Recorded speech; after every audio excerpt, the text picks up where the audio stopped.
বানপীড়িতক সহায় এখন জাননী আৰু শীতল ৰাজনৈতিক যুদ্ধ। বানাক্ৰান্তক সহায় কৰি প্ৰশাসনৰ ৰুখত সৰুপথাৰৰ বিজেপি নেতা। ভোকাতৰ মানুহক এসাঁজ ভাত খোৱালেও কাৰণ দৰ্শাব লাগে নেকি? সৰুপথাৰৰ এজন বিজেপি নেতা জীৱন চুতীয়া। বিজেপি নেতাজনে সৰুপথাৰৰ বানপীড়িতক সহায় কৰাই হল অপৰাধ। জীৱন চুতীয়ালৈ কাৰণ দৰ্শোৱাৰ জাননী প্ৰেৰণ কৰিলে প্ৰশাসনে। সামাজিক মাধ্যমত দিয়া পোষ্ট ডিলিট কৰিবলৈও নিৰ্দেশ দিলে জীৱন চুতীয়াক। এই বিষয়ে অৱগত হোৱাৰ পিছতে খুমটাইৰ বিধায়ক মৃণাল শইকীয়াৰ বিস্ফোৰণ। প্ৰশাসনৰ আজব কাণ্ডক লৈ সামাজিক মাধ্যমযোগে প্ৰশ্নৰ অৱতাৰণা কৰিলে বিধায়ক মৃণাল শইকীয়াই। সৰ্বস্বন্ত লোকক সহায় কৰাটো কেনেকৈ প্ৰশাসনৰ বিৰুদ্ধাচৰণ হ'ব পাৰে? কাৰো নাম নোলোৱাকৈ প্ৰশাসনৰ জাননীৰ বিৰুদ্ধে আগ্ৰাসী হল বিধায়ক মৃণাল শইকীয়া। তেখেতে মোক সুধিলে যে আপোনালোকৰ ফালে ভাল চলি আছে, মই দেখি আছো, মই একো কৰিব পৰা নাই। বোলো কিয়? বোলে মই সেইদিনা বস্তু বাহানি দিছিলোঁ আৰু ফেচবুকত পোষ্ট দিলোঁ, মোক চাৰ্কল অফিচাৰে ফোন কৰিছে যে তই ফেচবুক পোষ্টটো ডিলিট কৰ। সৰুপথাৰ চাৰ্কল অফিচাৰে যে ফেচবুক পোষ্টটো ডিলিট কৰ, নহ'লে তই ইয়াৰ জবাবদিহি হ'ব লাগিব। কিছুমান আইন কানুন থাকে, কিন্তু সেইবিলাক সুপ্ত হৈ থাকে। আজি চবতে বেন কৰিব পাৰিব নি যে সাহায্য দিয়া নিষেধ বুলি ক'লেতো মানুহ সকলো ৰখি যাব, কাৰণ বহুতৰ এটা মায়া উপযোজনা এইখিনি ভোকাটোৰ মানুহৰ মুখত ভাত দিয়াটো, সেইটো কোনো আইনে বাধা দিব নোৱাৰে। 2008 চনৰ পৰাই বিজেপিৰ সৈতে জড়িত জীৱন চুতীয়া। 2021 চনত সৰুপথাৰ সমষ্টিৰ পৰা টিকট বিচাৰিছিল জীৱন চুতীয়াই।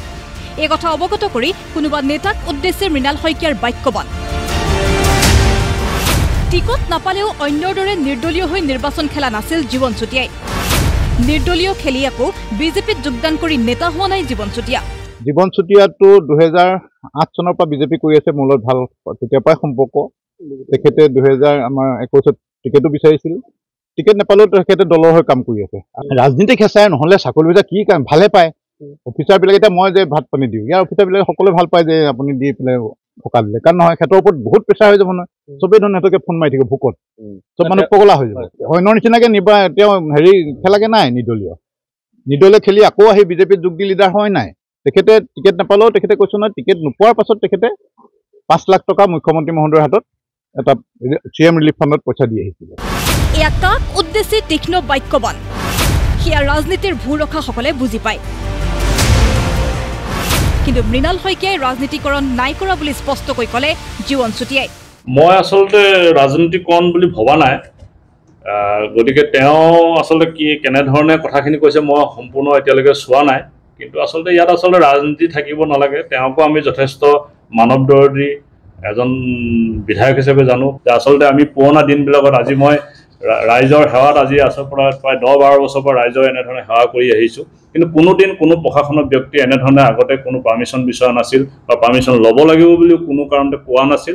গতিকে মোৰ আচলতে এই কথাটো বোধগম্য নাছিল যে পাৰ্মিশ্যন হ'লেহে ৰাইজক সেৱা কৰিব পাৰে। প্ৰশাসনৰ পৰা এতিয়া অনুমতি বিচাৰিছে জীৱন চুতীয়াই, কিন্তু অনুমতি প্ৰদানতো বিধি পথালি সৰুপথাৰ প্ৰশাসনে যোৱাকালি মই যিটো পাৰ্মিশ্যনৰ কাৰণে এপ্লাই কৰিলোঁ, তাত তেখেতসকলে মোক এটা কথা কৈছে যে পাৰ্মিশ্যন আপোনাক এনেকৈ দিব পৰা নাযাব। আচলতে আপুনি কি বস্তু দিব, কিমান পৰিমাণৰ দিব আৰু কেতিয়া দিব আৰু ক'ত দিব, সকলো তথ্য দিয়াৰ পাছতহে আপোনাক পাৰ্মিশ্যন দিব পৰা হ'ব।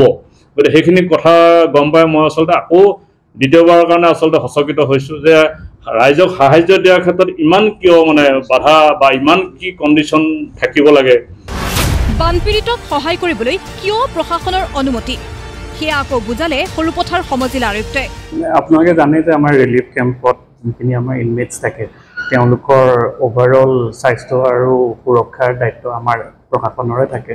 সেই ভিত্তিত আমি এটা বস্তু এনচিয়ৰ কৰোঁ যে ৰিলিফ মেটেৰিয়েলৰ উপৰিও যদি কোনোবাই যদি প্ৰাইভেট বা ভলেণ্টাৰী অৰ্গেনাইজেশ্যনে যিকোনো সামগ্ৰী দিব বিচাৰে বা আমাৰ সমাজৰ বিশেষ অনুষ্ঠান বা প্ৰতিষ্ঠানে দিব বিচাৰে, তেতিয়াহ'লে এইটো আমি এনচিয়ৰ কৰিব লাগে যে সেই খাদ্যৰ কোৱালিটি প্ৰপাৰ এজ পাৰ মেনুৱেলতো লিখা আছে, সেই হিচাপে আমাৰ তাৰে ছেফটি যোনখিনি আমাৰ হাইজিন সেইখিনি যাতে মেইনটেইন হয়। সেইটো কাৰণে আমি অনুষ্ঠান প্ৰতিষ্ঠানক বিচাৰোঁ যে তেওঁলোকে আমাক এটলিষ্ট জনাই পেলাই বিভিন্ন সামগ্ৰীখিনি বিতৰণ কৰে। কিন্তু প্ৰশ্ন হোৱাটো স্বাভাৱিক, বান বিভীষিকাই জুৰুলা কৰা ব্যক্তিক সহায়ৰ বাবেও যদি অনুমতিৰ প্ৰয়োজন হয়, কাৰণ দৰ্শোৱা জাননী দিয়ে প্ৰশাসনে, এয়া আকৌ গণতান্ত্ৰিক দেশৰ কেনে আইন?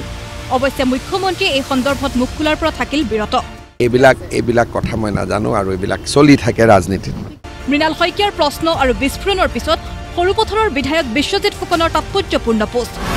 সৰুপথাৰত বান সাহায্য বিতৰণত আমাৰ দৃষ্টিভংগী স্পষ্ট। দুখীয়া আৰু বানপীড়িতক সকলোৱে মুক্ত হস্তে সহায় সহযোগ আগবঢ়াওক বুলি আহ্বান বিশ্বজিৎ ফুকনৰ। কিন্তু প্ৰশাসনৰ কাৰ্যক লৈ নিশ্চুক বিধায়ক বিশ্বজিৎ ফুকন। এই সন্দৰ্ভত বিধায়ক অখিল গগৈৰ প্ৰতিক্ৰিয়া। এই যে সৰুপথাৰৰ যিজন MLA সেই মানুহটো এটা পোৱালি ফেচিষ্ট বুলি আপোনালোকে নিশ্চয় নাজানে। এটা পোৱালি ফেচিষ্ট। সৰুপথাৰত তেওঁৰ দাদাগিৰি আৰু গুণ্ডাগিৰি আৰু মাফিয়াগিৰি দেখিলে আপুনি আচৰিত হ'ব। তেওঁ মানে কোনো বিৰোধী শক্তিকে কথাও ক'বলৈ নিদিয়ে, মাৰ দিয়ে। তেওঁৰ টীম আছে মাৰ দিবলৈ যোৱা। দাদাগিৰি, মাফিয়াগিৰি। গতিকে এই সৰুপথাৰৰ MLA জনৰ এই দাদাগিৰিৰ ফলস্বৰূপে এই কামটো হ'বলৈ পাইছে। গতিকে মই ভাবোঁ যে জীৱন চুতীয়া নামৰ যিজন মানুহে বানপানীত সাহায্য দিছে তেওঁক মই চেলুট জনাইছোঁ। আৰু সৰুপথাৰ প্ৰশাসনে যি ধৰণৰ নটিচ দিছে সেই নটিচখন উঠাই লৈ স্বমতো উঠাই লৈ ৰাজহুৱাকে ক্ষমা বিচাৰিবৰ কাৰণে দাবী জনাইছোঁ। কিন্তু মৃণাল শইকীয়াই কোৱাৰ দৰে সঁচাকৈয়ে ৰাজনৈতিক হেঁচাৰেই পৰিণাম নেকি এয়া? কাৰ হেঁচাত প্ৰশাসনৰ অদ্ভুত জাননী? বিচাৰৰ দায়িত্ব এতিয়া ৰাইজৰ। ব্যুৰো ৰিপৰ্ট, প্ৰতিদিন টাইম।